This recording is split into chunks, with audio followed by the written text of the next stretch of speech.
साल 2026 सत्ता की रेस अपने निर्णायक मोड़ पर है। कौन बनेगा मुख्यमंत्री, किसकी किस्मत चमकेगी और किसके सपने सत्ता की धूल में मिल जाएंगे।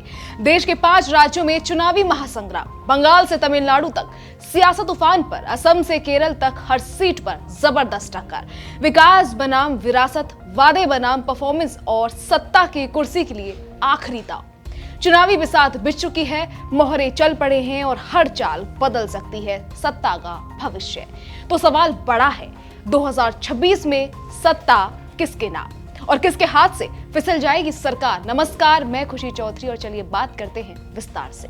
लोकसभा चुनाव 2024 के बाद पहली बार ऐसा मौका है जब इंडिया ब्लॉक की ताकत जमीन पर परखी जाएगी। जिन 5 राज्यों में इस साल विधानसभा चुनाव होने हैं, उनमें से ज्यादातर जगह सत्ता विपक्ष के हाथ में है। यानी सवाल यह है कि इंडिया ब्लॉक अपनी सरकारें बचा पाएगा या नहीं। 5 में से 2 राज्य में बीजेपी की सरकार है, लिहाजा दांव पर सबसे ज्यादा विपक्ष की ही साख लगी हुई है। पश्चिम बंगाल, केरल, तमिलनाडु, पुडुचेरी और असम, अगर यहां सत्ता का समीकरण बदला तो उसका असर सिर्फ राज्य तक सीमित नहीं रहेगा, बल्कि उसकी गूंज राज्यसभा में भी सुनाई देगी। तो सबसे पहले बात करते हैं ममता बनर्जी की। पश्चिम बंगाल में ममता बनाम मोदी की सीधी लड़ाई है। पश्चिम बंगाल में ममता बनर्जी 2011 से सत्ता में है और 2021 के चुनाव में उन्होंने बीजेपी को करारी शिकस्त दी थी।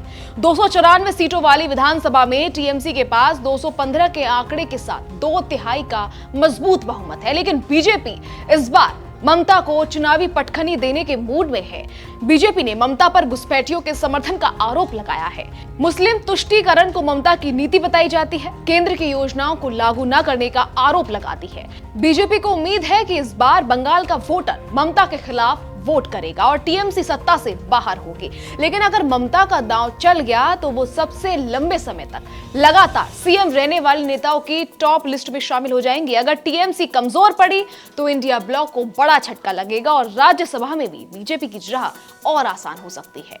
बीजेपी हर हाल में ममता को हराना चाहती है, क्योंकि ममता का किला ढहा तो विपक्ष का सबसे मजबूत खेमा अपनी राजनीतिक रसूख खो देगा। बीजेपी का विजय रथ तब थामे नहीं थमेगा।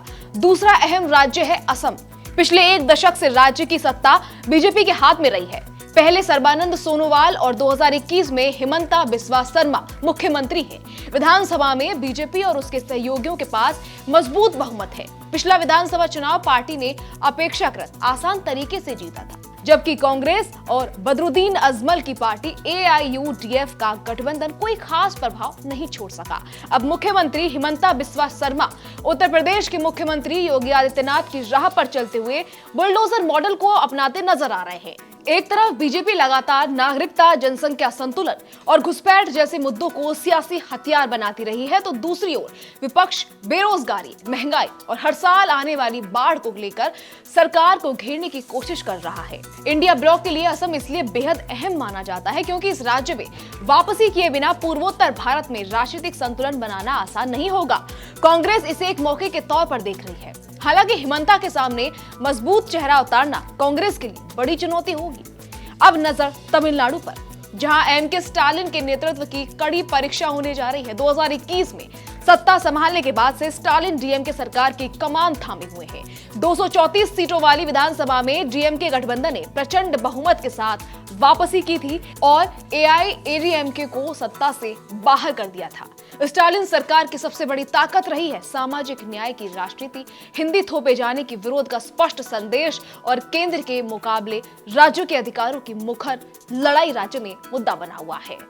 बीजेपी तमिलनाडु में भले सीधे सत्ता की दौड़ में ना हो, लेकिन AIADMK के जरिए खेल बिगाड़ने की उसकी रणनीति को नजरअंदाज नहीं किया जा सकता। लोकसभा चुनाव में एक भी सीट न जीत पाने के बावजूद बीजेपी ने 11% से ज्यादा वोट हासिल कर यह संकेत दे दिया कि वो राज्य की राजनीति में अपनी मौजूदगी दर्ज करा चुकी है और यही बात डीएमके और कांग्रेस दोनों के लिए चिंता का विषय है। ऊपर से तमिलनाडु की 39 लोकसभा और 18 राज्यसभा सीटें इसे राष्ट्रीय राजनीति के केंद्र में ला खड़ा करती हैं। और फिर है पुडुचेरी, आकार में छोटा लेकिन सियासी असर में बड़ा है। फिलहाल यहाँ एनडीए की सरकार है और एन रंगासामी मुख्यमंत्री हैं। 2021 में कांग्रेस सरकार के गिरने के बाद बीजेपी समर्थित गठबंधन ने सत्ता पर कब्जा किया था। कांग्रेस के लिए यह चुनाव महज सत्ता की नहीं बल्कि राजनीतिक विश्वसनीयता बचाने की लड़ाई है। अगर इंडिया ब्लॉक यहाँ वापसी करता है तो सीटें भले कम हो, लेकिन इसका मनोवैज्ञानिक फायदा दूर तक महसूस किया जाएगा। इसी तरह केरल का चुनाव भी बेहद अहम माना जा रहा है। एक और ये राज्य देश में वामपंथ का आखिरी मजबूत किला माना जाता है, तो दूसरी ओर यहाँ कांग्रेस और लेफ्ट के बीच सीधी और तीखी टक्कर है। इसी बीच बीजेपी भी धीरे धीरे अपनी जमीन मजबूत करने की कोशिश में जुटी है। हाल ही में तिरुवनंतपुरम में पहली बार बीजेपी का मेयर बनना, लोकसभा चुनाव में एक सीट जीतना और बाकी एक सीट पर महज 16,000 वोटों से हार, इन सब ने पार्टी के हौसले बुलंद कर दिए हैं। केरल में फिलहाल लेफ्ट डेमोक्रेटिक फ्रंट यानी एलडीएफ की सरकार है। पिनराई विजयन 2016 से मुख्यमंत्री है और 2021 में उन्होंने इतिहास रचते हुए लगातार दूसरी बार सत्ता में वापसी की। 140 सीटों वाली विधानसभा में एलडीएफ को स्पष्ट बहुमत हासिल है, लेकिन केरल की राजनीति की परंपरा रही है हर चुनाव में सत्ता परिवर्तन, और इस बार भी सबसे बड़ा सवाल यही है। सरकार के सामने चुनौतियां भी कम नहीं है। सोना तस्करी मामला, लाइफ मिशन प्रोजेक्ट से जुड़े आरोप और गहराता वित्तीय संकट एलडीएफ की मुश्किलें बढ़ा रहे हैं। केंद्र सरकार से टकराव वामपंथ की पुरानी राजनीतिक रणनीति रही है, लेकिन अब जनता की उम्मीदें बदल रही हैं। लोग रोजगार, महंगाई और रोजमर्रा की परेशानियों पर साफ जवाब चाहते हैं। इंडिया ब्लॉक के लिए केरल इसलिए बेहद अहम है क्योंकि कांग्रेस के पास यहाँ भले सत्ता ना हो, लेकिन ये उसका आखिरी मजबूत गढ़ जरूर है, जहां वो एक सशक्त विपक्ष की भूमिका में है। उधर बीजेपी भी इस बार कोई कसर छोड़ने के मूड में नहीं नजर आ रही है और पूरी ताकत के साथ मैदान में उतरने की तैयारी है। यानी इस साल चुनावी नतीजों से भविष्य का रास्ता साफ होगा। 2027 में यूपी का भी चुनाव है। जाहिर है विपक्ष के लिए मनोवैज्ञानिक जंग जीतने के लिए इस राज्य में चुनावी जीत बेहद जरूरी है। अगर हार का सामना हुआ तो विपक्ष का मनोबल टूट जाएगा।